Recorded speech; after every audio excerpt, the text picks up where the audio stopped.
Consider the following grammar S derives AB, A derives A and epsilon, B derives B and B derives epsilon.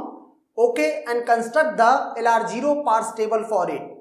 Okay, and based on this parse table, answer whether the given grammar is LR0 grammar or not. The second question, minimal size of canonical collection.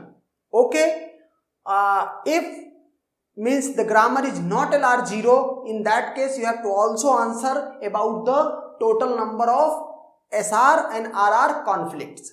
Okay, तो इन सारे question का answer देना है तो हमें क्या करना पड़ेगा, LR0 ऑटोमेशन का कंस्ट्रक्शन करना पड़ेगा. ओके, तो वो स्टार्ट करते हैं. Okay, for this grammar the augmented grammar is this one. Okay, एक प्रोडक्शन एक्स्ट्रा ऐड हो गया. जो बाकी ओरिजिनल ग्रामर में जो प्रोडक्शन थे उनकी मैंने नंबरिंग कर दी है क्योंकि उसकी नीड पड़ेगी. While construction of LR0 parse table. Okay, तो मैंने कॉन्सेप्ट क्या बताया है कि इनिशियल स्टेट जो DFA LR0 ऑटोमेशन उसमें क्या होगा, जो ये हमने एक्स्ट्रा प्रोडक्शन ऐड किया है इसी से स्टार्टिंग होगी. इसके रिस्पेक्टिव ये LR0 आइटम इस तरह से बनेगा और इस स्टेट में इस डॉट के बाद नॉन टर्मिनल कैपिटल S है तो इससे जो भी प्रोडक्शन डिराइव हो रहे हैं उनके रिस्पेक्टिव LR0 आइटम यहां पर ऐड करना पड़ेगा. तो S क्या डिराइव कर रहा है, S डिराइव कर रहा है डॉट AB. S डिराइव कर रहा है AB तो LR0 item dot AB. Okay, अब S क्या और कुछ डिराइव कर रहा है, नो. ओके, तो अब क्या करेंगे, डॉट के बाद नॉन टर्मिनल है तो इसका भी सेकेंड LR0 आइटम का भी क्लोजर लिखना पड़ेगा. तो यहां आप क्या कहोगे, A डिराइव्स क्या, A डिराइव्स A, तो यहां पर क्या कहोगे A. Okay, and A also derives null, तो इसके लिए LR0 आइटम क्या लिखोगे, A डिराइव्स डॉट.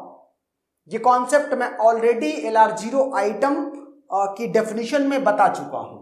ओके, तो अगर सवाल सिर्फ इतना होता किसी कॉम्पिटिटिव एग्जाम का कि ये ग्रामर LR0 ग्रामर है या नहीं, तो उस केस में आंसर स्ट्रेट फॉरवर्ड था.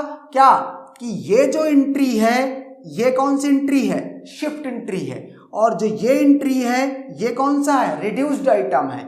डॉट के बाद टर्मिनल तो इसका मतलब हमेशा शिफ्ट एंट्री होगी वो पार्स टेबल में, LR0 पार्स टेबल में, और डॉट इसका मतलब ये रिड्यूस्ड एंट्री है. राइट हैंड साइड में डॉट एकदम लास्ट में है, इसका मतलब रिड्यूस्ड एंट्री है, SR कॉन्फ्लिक्ट है ये. ओके, ये SR कॉन्फ्लिक्ट है.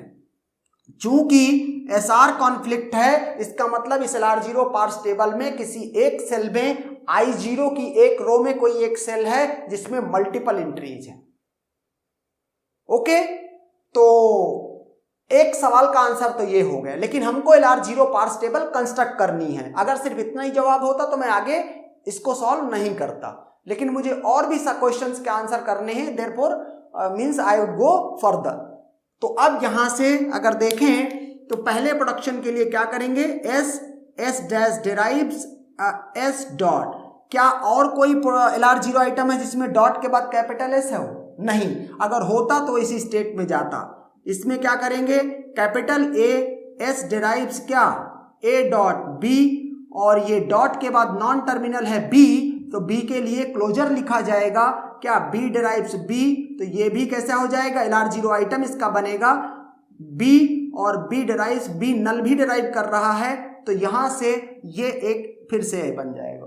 अगर आप देखना चाहें तो again one more SR conflict. ये क्या है, शिफ्ट एंट्री है, और ये क्या है, रिड्यूस. तो ओवरऑल क्या बना दिया इसने, SR conflict. Okay, again SR conflict. चलो उसको बाद में देखेंगे, पहले अभी इधर ये देख लेते हैं.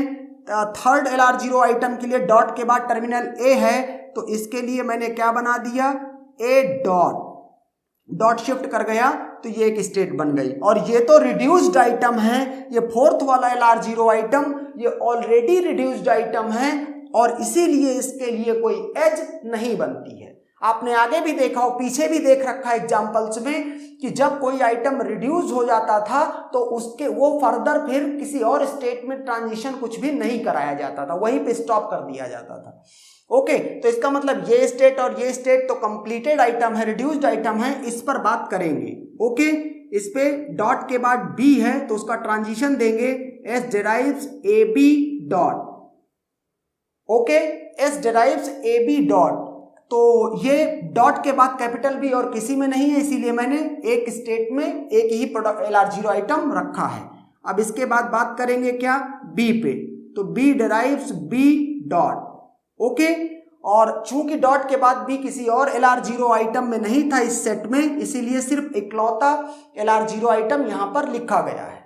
ओके, और चूंकि ये कंप्लीटेड आइटम है, इसके बाद अब इसका मतलब फर्दर कोई इसका किसी और स्टेट में ट्रांजिशन कुछ भी नहीं होगा। और ये बी ड्राइव्स डॉट, तो ये तो ऑलरेडी रिड्यूस्ड आइटम है, तो इसके लिए कोई ट्रांजिशन पॉसिबल नहीं है।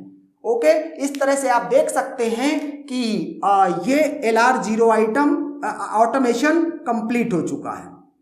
Okay, I2 and then I3 and then I4 and then I5।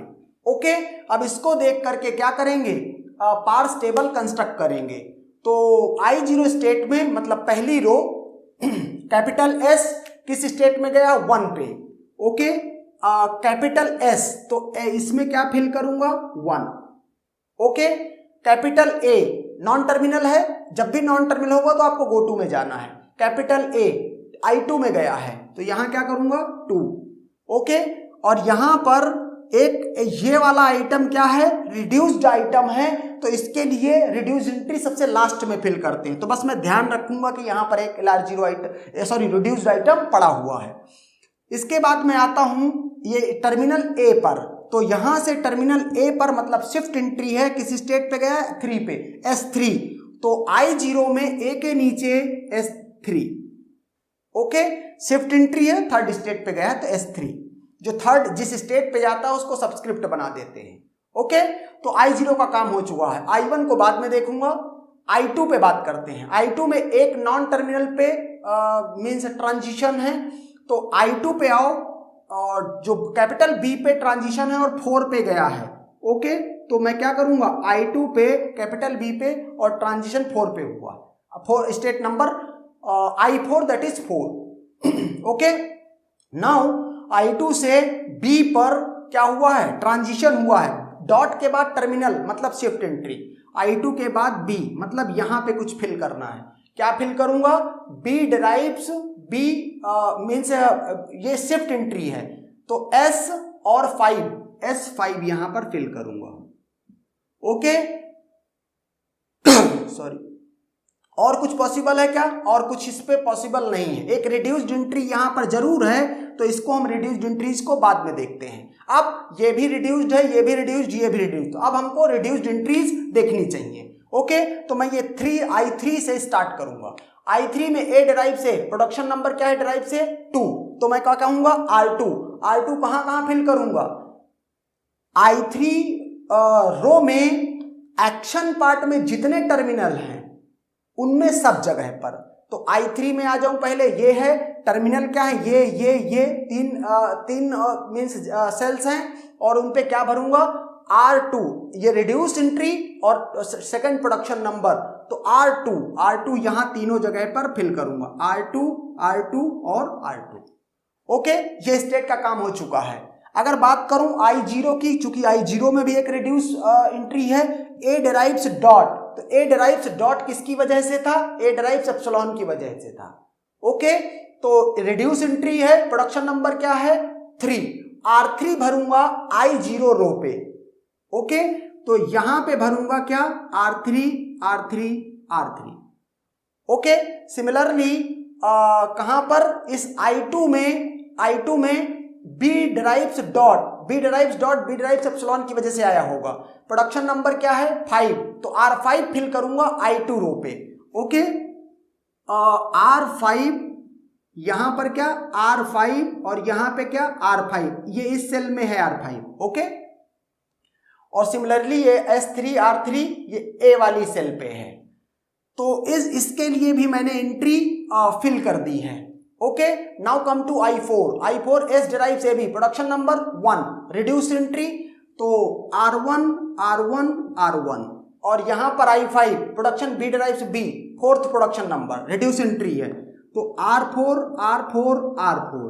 तो आप देख सकते हैं कि यहां पर इस टेबल में, अच्छा एक पॉइंट और बता देता हूं, जो ये एम्प्टी सेल्स हैं, ये एम्प्टी सेल क्या बता रही हैं, एरर एंट्रीज हैं, सिंटैक्स एरर। और जो ये एम्प्टी सेल में एरर एंट्रीज जब बात की जा रही है तो एक्शन पार्ट में जो एम्प्टी सेल्स होती हैं सिर्फ उन्हीं को एरर एंट्री बोला जाता है। अगर गो में कोई मींस सेल एम्प्टी है उसको एरर नहीं बोला जाएगा। ओके, ये पॉइंट याद रखना। तो इस तरीके से ये इसकी पार्स टेबल कंस्ट्रक्ट हो चुकी है। चूंकि इस पार्स टेबल में मल्टीपल एंट्री है, एक सेल ये है जिसमें मल्टीपल एंट्री है, एक इसमें है, और इसी को क्या बोला जाता है, शिफ्ट रिड्यूस कॉन्फ्लिक्ट। शिफ्ट भी है, रिड्यूस भी है। ओके, जब पार्सिंग होगी किसी इनपुट स्ट्रिंग की और जब इस सेल का कंटेंट पढ़ने आएगा तो अगर शिफ्ट रिड्यूस जो पार्सर आपको पढ़ाया गया था, एक ओवरऑल आइडिया वाला जो कॉन्सेप्ट था, तो वो जब इस सेल का कंटेंट पढ़ने आएगा तो डिसाइड नहीं कर पाएगा कि शिफ्ट करना चाहिए या रिड्यूस करना चाहिए। ओके, तो therefore this grammar is LR0 grammar? No, this grammar is not LR0 grammar. अगर कोई पूछता है minimum size of minimum number of states needed to answer whether this grammar is LR0 grammar और not, तो उसके लिए कितनी है, I0 से लेकर के I5। तो आप I0 से I5 लिखो या कैनोनिकल कलेक्शन का LR0 ऑटोमेशन का साइज लिखो 6। ओके, क्या इसमें इनएडेक्वेट स्टेट्स हैं? Total number of inadequate states equal to 2 state ऐसी हैं जहां पर कॉन्फ्लिक्ट आया है। तो इस तरह से इसका आंसर क्या हो जाएगा, टोटल नंबर, जहां जिस स्टेट में किसी तरह का कॉन्फ्लिक्ट होगा, चाहे फिर SR और चाहे RR, अगर कॉन्फ्लिक्ट है तो वो इनएडेक्वेट स्टेट है। तो therefore 2 states are in this question problem in which there is a conflict and therefore 2 inadequate states. Okay, and that's done.